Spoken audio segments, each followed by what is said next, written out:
1. I was maybe 28 or 29 at the time, and I had just moved into a nice neighborhood. Every day, 3 young girls would ring my doorbell and ask to play with my English bulldog. I should have nipped it in the bud the second or third time, but the girls were polite and didn't understand it was inconvenient for me. I'd allow my bully out front because he just loved them. One day, a friend of mine found this stupid scooter at the city dump. Basically a skateboard with handlebars. He brought it to me as a joke and left it on my front porch to annoy me, because I'd have to make a trip to the dump to get rid of it. Those 3 girls ring my doorbell and ask if they can play with it. I responded with something along the lines of, "Heck, if you girls can share, you girls can have it." They ran off, happy as all get out, as we say down south. The next day, I hear an incessant pounding on my front door, and my doorbell ringing like 15 times in 10 seconds. I answer the door to a woman a little older than myself, maybe 35. She's just gotten into a huge argument with another neighborhood mother because apparently the 3 girls were not sisters, but only 2 of them are, and the third is the other mother's daughter.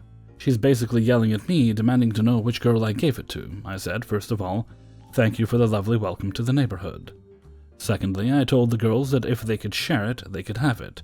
No particular girl, just a group. There were more words exchanged, but I could tell she was calming down and she eventually left. Now, I had a date that night, and I was in my bathroom sometime later getting ready, when there's another crazy woman at my front door, even more aggressively pounding non-stop, and simultaneously ringing my doorbell. I put on a robe and look out my front window, close to the front door, and I yell through the window, essentially, "You're even dumber than you look if you think I'm opening my front door to a crazy aggressive person I don't know. Get off my porch." She starts screaming, "My daughter is so-and-so. Who did you give the scooter to?" I shake my head and repeat orders for her to get off my property and retreat to my bedroom to finish getting ready. This EM number 2 isn't having it. The pounding gets harder and the doorbell ringing continues for like 2 minutes solid, with her screaming, "You'll come talk to me. You need to settle this." I settled it. I settled it exactly as how us Alabama gals do. I'm a transplant, but particularly proud of this because it's country AF. I grabbed my handgun, went to the window, pulled back the curtains, and tapped the glass with my Glock.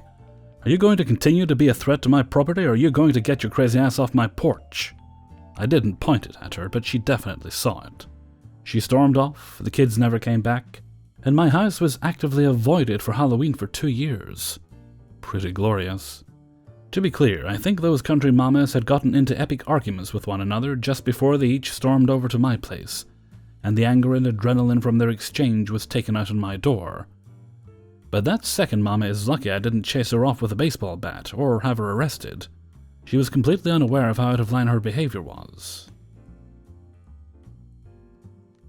2. Long ago, when I was but a wee lad, so like a couple of months ago, I was skiing with a friend at a resort quite close to my home in the vastness of the universe.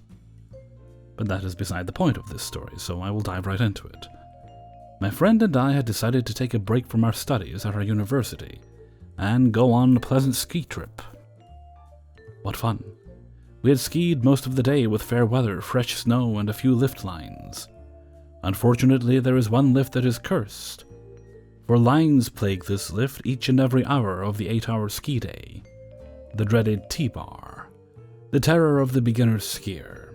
Anyways, we pizza stopped our way to the back of the line and waited our turn like any pair of gentlemen would. During this wait, I glanced at the sign in the queue ahead and noted it said alternate in very large red letters.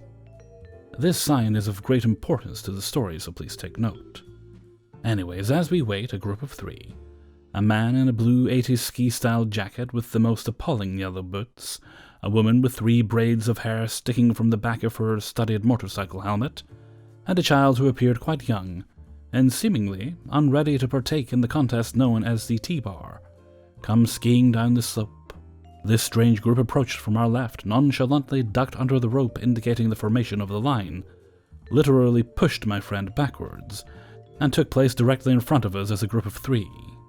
Now, I'm not sure how much any of you dear readers know of T-bars, but they can only seat 2. So my friend and I are perplexed over this turn of events, and I grow more and more frustrated as we progress. So to alleviate my growing anger, I say, "Excuse me, I believe you cut in line. The back is near the back." As if the back could not be any clearer. "Shut the fuck up," my friend says. "How about you shut the fuck up and wait your turn?" The group did not reply, but the entitled leather-clad mother looked back at us and gave us the mitten. By that we think she may have been trying to flip us off, but found it too difficult to do in mittens. We progressed, my friend and I talking very loudly about entitled people and amateur skiers, blah blah blah. Then it came time to alternate with the line next to us. 2 lines filled with people became one, each line switching off. So naturally, the entitled gang skis right over the skis of the woman whose turn it was, and off into the now singular line. This woman, we will call Marjorie, because that's a dope name and she was a dope lady, tells them off, and the crusty 80s macho man gives his classic response. Marjorie turns to us and asks, "Are they in ski school? They must be." Ski schoolers have a special line to bypass the standard crowds, but only under direct supervision of a ski instructor. They must be, however, they probably just paid more for their lift tickets than we did. They didn't, we all pay the same amount. Marjorie laughs, and we proceed to have a nice conversation about how idiotic the people in front of us are, very loudly. Perhaps to the extent of overreaction, but hey, we were having fun. The time comes for the gang of first pancakes, get it? Because the first pancake always looks like trash, gets on the T-bar, but wait, you can't have 3 people on a single bar. So the dad scoops up his child and holds them. This is a no-no. The lift operators stop the lift and ask that they separate accordingly. So Ms. Triple Braid Mom scoots back so she can take the following bar up the mountain alone. The operators turn the lift back on, and the bar swoops in and is placed on the lower child's back. Now, this bar is perfectly leveled for the small child, but it barely comes to the father's mid-thighs, so not only is he stooped over like a gorilla, but he is now terribly off balance. The woman catches her bar just fine and seems comfortable, but as the hunchback of Mississippi, aka the yellow-booted Cookie Monster, is carried up the mountain, his position looks more and more precarious. It is worth mentioning, at this point my friend and I are securely holding onto the bar and being carried up the mountain behind Marjorie and her companion. So, the fall. This is wonderfully terrible in so many ways. I will try my best to explain this in perfect detail. The father compensates for the bar by hunching forward, meaning his center of mass is forward. The ski bindings can only hold so much weight. Crack! The binding releases the boots, as any safe binding should, and the man falls on his face into the snow, his feet swinging up into the air. Some of you may know this fall to be called the Scorpion, and his skis slide backward down the slope, parallel for some time before careening off into the adjacent slopes. The mother, in a desperate attempt to avoid her face-planted partner, swerves rightward and ends up with her skis stuck in a rut. She immediately loses balance and tumbles to the side, still holding onto the bar. Her husband, who is now sliding downward, grabs her by the leg as she passes to the right. She holds for a second or two until she too falls, and now the 2 of them are sliding downward toward Marjorie, who gives out a resounding "for fuck's sake," as her and her companion tumble over the pair of line cutters. My friend and I decide to get off here to avoid the calamity ahead. From the sidelines, we watch as the mess of people grows larger and larger, as people look for lost skis, lost poles, and lost dignities. From here, my friend and I leave, but not before I notice the one person who made it through this gargantuan-sized mess. The child of the entitled parents, casually being pulled up the slope, glancing backward at the mess their parents had caused. 3. For some context, this story happened back in my high school years. We had this teacher that was very stern and demanding of us as students, always giving second chances to those who actually showed interest, and denying it to those who just won't try. However, he was by far the most trustworthy teacher in our campus, and he was the kind of man who won't put up with BS and injustice, and call it out not caring who stands in front of him, even to his colleagues and the principal. Also, this all happened in Mexico, and it's been a few years, so I have to rely on memory and translate what I can remember. At last, I didn't know whose child it was since they were from a different class, and I can't remember whether they were a boy or a girl, so I'd leave it blank. Now the cast, T for teacher, EM entitled Mom. It was a normal school day for the most part.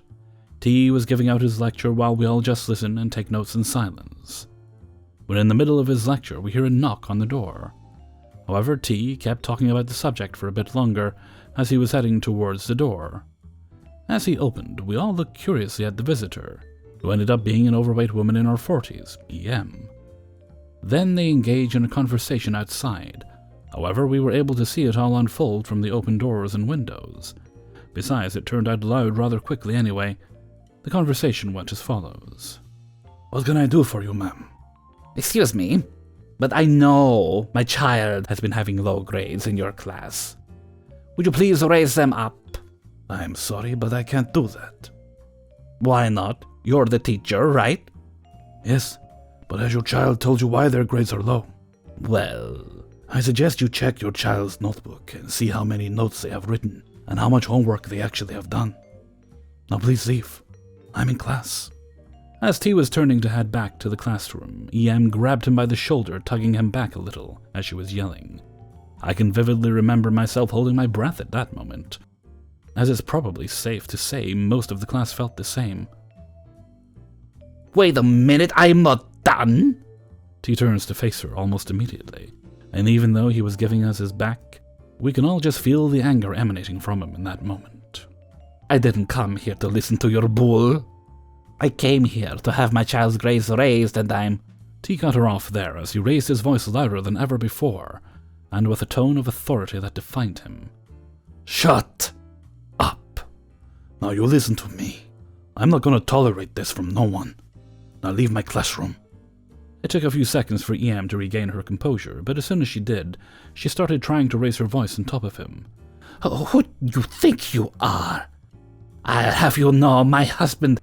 I don't give a shit who your husband might be. Now you better get out, or I'll call the police, and your child might get expelled. EM was blown away. She couldn't muster a response for a few seconds. But it seemed T had won this one, and she had to back off as she could barely stutter one last yell, "You'll regret this!" T went back into the classroom, face red and breathing through his nose heavily. He sat on his chair, and it took him a couple of minutes to regain his composure so he could proceed to retake the lecture. And none of us dared to make a sound during the rest of the class. Days after the incident, we heard from other groups that EM tried to come back multiple times to find T and get him fired. This extending for most of the semester, and apparently, EM's husband worked at the town hall, and she was trying to use that influence for the benefit of her child, but to no avail. As our teacher kept working there without failing, and this one is a bit fuzzy, but I believe someone told us that the child changed schools by the end of the semester. Not sure if they were expelled or just left, but one thing's for sure, you just don't fuck around with T. 4. This happened a few days ago, so to summarize things. I live in the Netherlands, and I am a 20-year-old college student and work at a gas station. I can be pretty assertive if I need to be. Since colleges and schools are closed, I get to work more shifts at the gas station. Me is me, ED entitled Dad, K, 3 kids aged approximately 4 to 7, e.g. elderly gentlemen. Also note that due to the coronavirus being present, there are several laws that prevent you from being together with more than 2 other people. Given that these are not direct relatives or roommates, fines for breaking these laws can be as much as 400 euros per person. So let's begin. It's a sunny Saturday afternoon, and even though it's commonly known that you should stay inside, a lot of people around here still go out. Have fun, go on walks or go shopping. And when you go out driving, you're bound to stop at a gas station at some point. Since I live in a small city, it's mostly the people coming back or going to their work or on a trip of some sort. The shop is quite small. I work alone, and due to the crisis, it affects work quite a bit. Plastic screens, tape on the floor indicating 1.5 meters distance, gloves and so on. The most important rule my employer implemented is that there are allowed a maximum of 3 customers in the shop, regardless of age or relation to others present. This is important for later. It's around 5 p.m., and at this moment I can see a man with 3 children approaching on bicycles. I already know this is going to be a pain in the ass. The moment the kids come in, there are already 2 customers waiting in line. Add him and the kids makes 6. Too much. A fine for a company breaking the coronavirus laws can be as much as 4,500 euros. And there are a lot of police out today. Sir, could you please wait outside for a moment? I'm allowed to have as much as 3 people inside due to the coronavirus. Now there are 6. The kids are picking out ice cream in the meantime. The RIVM, Dutch National Health Organization, states that children aren't included in the coronavirus laws since they can still go outside and play in the playground, etc. So keeping that in mind, there are only 3 customers inside. One of the customers inside is the EG, who was looking kind of anxious. He did not appreciate the kids coming so close to him, as he did not know where they might have been. Sir, my employer stated that there are only 3 people allowed to be inside due to the fact that our store is so small. Please wait outside for a minute. I'll allow you and your 3 children inside after these men have left, which is already overstepping boundaries. Who do you think you are talking like that? The RIVM says that children should be excused from the rules retailers make. My employer has stated that there are only 3 people allowed in here regardless of age. I am to obey those rules, and so are you. You're a big enough tough boy now that you're behind a screen, aren't you? I don't care what your boss says. I go by the government and the RIVM. The RIVM comes up with guidelines that are not legally binding again. I'm going to ask you to wait outside. No! He's getting quite mad now. His children don't even pay attention to what's happening because ice cream, duh. Me and my kids will stay in here until we have picked out a popsicle, and you're gonna have to deal with that. In the meantime, the EG had left the building together with the other customer, and seemingly he had alarmed the police. Okay, sir, but mark my words, if there happens to be a police officer stopping by, that'll cost you 1,200 euros. Not to mention a possibility of having to pay the fine you inflict upon us. I don't care. You better shut your big mouth now. Why? I'm simply telling you over and over again that laws and rules apply to everyone, including you. I hope you'll enjoy your last day at work. I'm going to contact your employer and get you fired. I grabbed my phone. Okay then, let's call him right here and now. I will call him on my own time. I don't want to deal with your bullshit anymore. Good. Say hi to my boss for me and be sure to congratulate him. It was his birthday last week. In the meantime, a police officer on a motorcycle has arrived outside. Observing the situation going on inside due to this man throwing a tantrum, a line of 4 customers was waiting outside of the store. The man had just paid for the popsicles he bought and was on his way out. He looked back, and I was standing there with my arms crossed, huge smirk on my face. The moment he turned around again, he noticed the EM and the police officer standing outside, and he knew he screwed up. I was witnessing the spectacle that happened next while helping other customers, and it was hilarious. He got an earful from the officer, children going mad, and a grand total of 4 fines at the height of 400 euros. I love my job sometimes. 5. Backstory. I've recently, as in 8 months ago, been diagnosed with agoraphobia. So basically, I constantly try to avoid anything that could lead to panic or embarrassment. So whenever I go out, I try to stay close to someone I trust. Or if I can't, I try to stay close to any and all exit doors or windows. This is from my personal experience, and this does not apply to everyone with the condition. Please understand that. And I think it's extremely important to note that I am an SM, selective mute, in some situations, but in others I can just barely speak.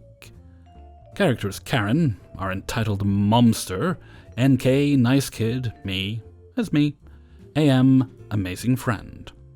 One day a few months ago, I was at a store with my best friend, and probably the only man I trust. Us both being artists, we were looking for an array of paints and supplies, and he told me that he needed to go to the restroom, and to stay here because it was not only close to an exit, but it was also close to the bathroom. I said okay, and he left to do his business. But while I was scanning the shelves for a certain product, I heard the doorbell chime, and in comes our favorite person, Karen, who was followed by a younger girl with natural bright red hair and blue eyes.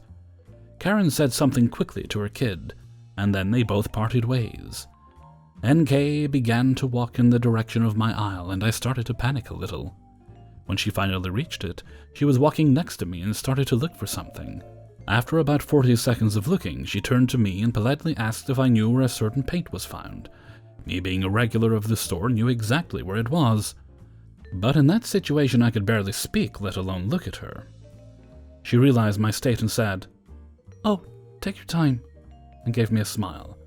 After about 40 whole seconds of stuttering and slurring, I finally managed to tell her that it was in the next aisle over.